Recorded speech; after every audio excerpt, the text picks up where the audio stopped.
जय श्री सद्गुरुदेवाय नमः। जय श्री गणपति देवाय नमः। ओम क्रीं कालिकाय नमः। श्री कालिका पुराण अध्याय 56 महामाया कल्पे कवच वर्णम।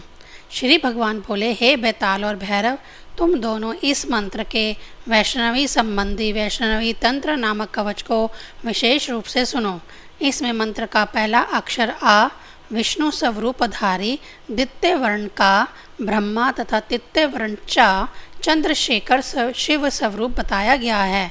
चतुर्थ टा गणेश स्वरूप, पंचम ता सूर्य रूप है। इसमें पाकार स्वयं जगन्मयी महामाया शक्ति का रूप, याकार महालक्ष्मी स्वरूप तथा शेष वर्ण सह सरस्वती का स्वरूप है।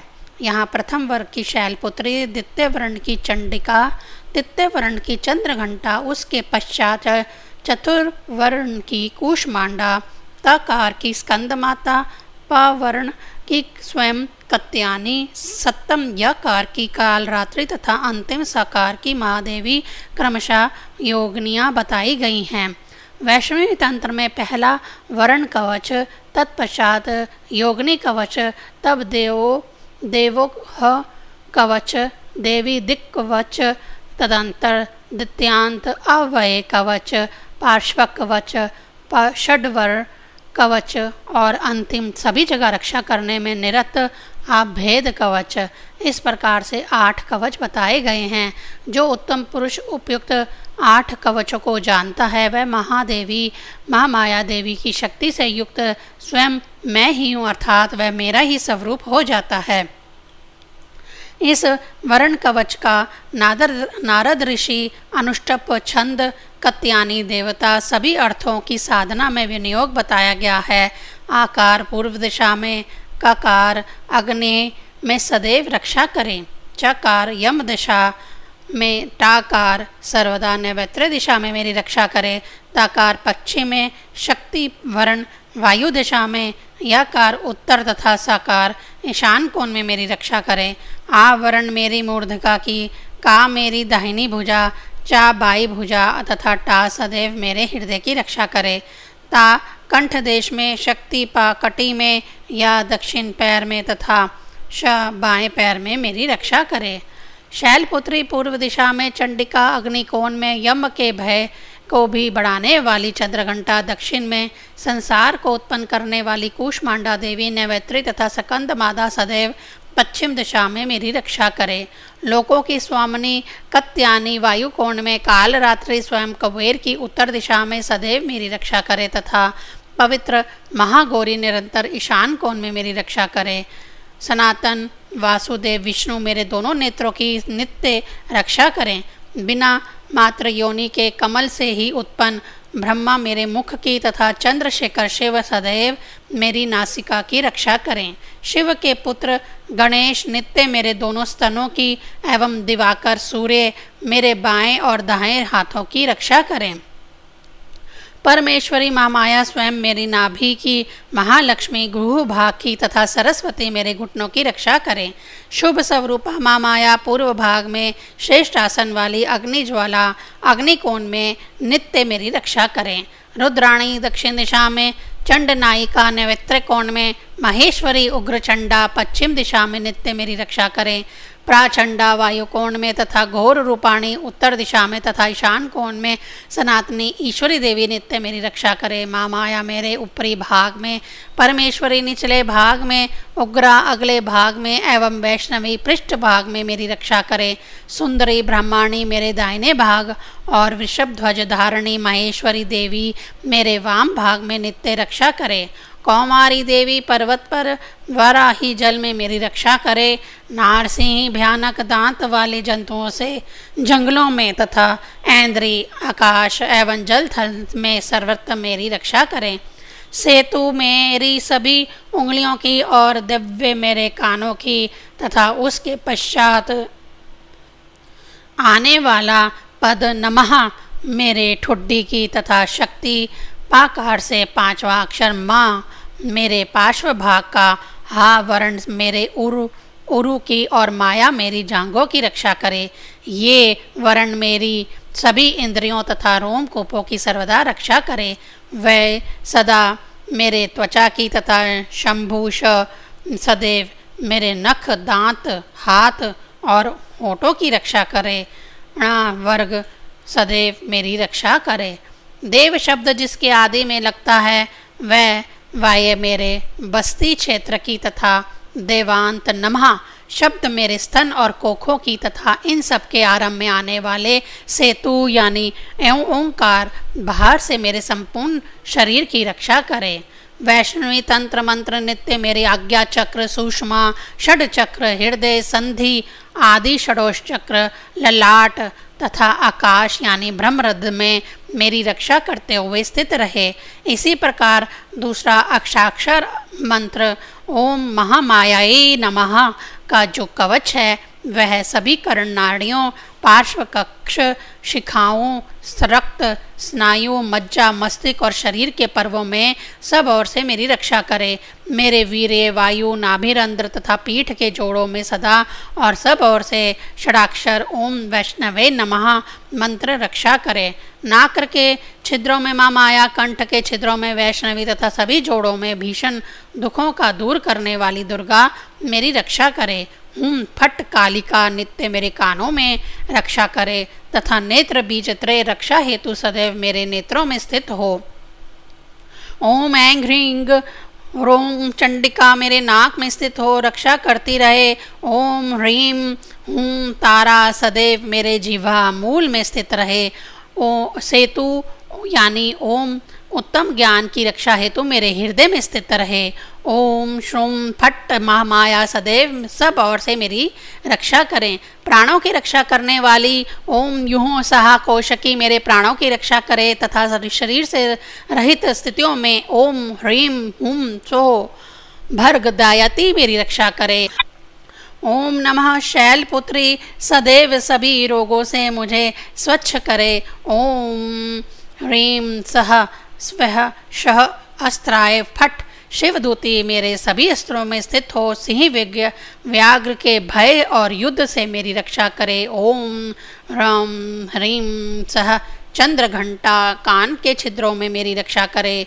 ओम क्राम सह कामेश्वरी देवी मेरी कामनाओं में सब और स्थित हो रक्षा करे। ओम अम हुम फट उग्र चंडा शत्रुओं एवं विघ्नों को नष्ट करे। ओम अंग वैष्णवी जगदीश्वरी शूल से, ओम कम ब्रह्माणी चक्र से, ओम चम रुद्राणी शक्ति से नित्य मेरी रक्षा करे।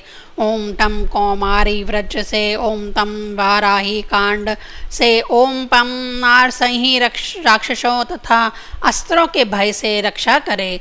यम थम चंडिका देव्यै नमो नमः सभी प्रकार के शस्त्रों यंत्रों और अनिष्टकारी मंत्रों से सर्वदा मेरी रक्षा करे एवं विश्वासघात करने वालों से ऐन्द्री मेरे मन की रक्षा करे। हे परमेश्वरी ओम नमो मामायै एवं ओम वैष्णवै नमो नमः सर्वत्र सभी प्राणियों से मेरी रक्षा करे।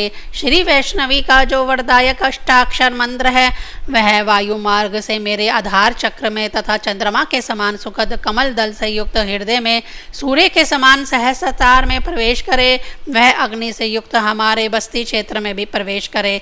वह पद्म गर्भ की आभा के समान प्रधान पूर्ण और श्रेष्ठ जो बीज मंत्र है जिसे ब्रह्मा मस्तक पर धारण करते हैं, विष्णु जिसके गले में रक्षा करते हैं तथा जो चंद्रचूड़ शिव के हृदय में स्थित है वह मेरी रक्षा करे। वैष्णवी तंत्र मंत्र में सभी वर्णों के वर्गों के पहले और अंतिम व्यंजन नम या वलर से युक्त स्वर सहित या बिना स्वर के अनुस्वार एवं विसर्गों के सहित निरंतर निवास करने वाले 1008 मंत्रों का जो सेतुबंध ओंकार है जिसे विष्णु एवं शिव भी पूर्णतः नहीं जान पाते, वह परम और अपरम अज पवित्रता तत्व पृथ्वी तथा आकाश में मेरी रक्षा करें। आपके अष्टाक्षर मंत्र के 8 अक्षर योग के 8 अंग यानी यम नियम आसन प्राणायाम प्रत्याहार ध्यान धारणा समाधि किंवा आयुर्वेद के 8 अंग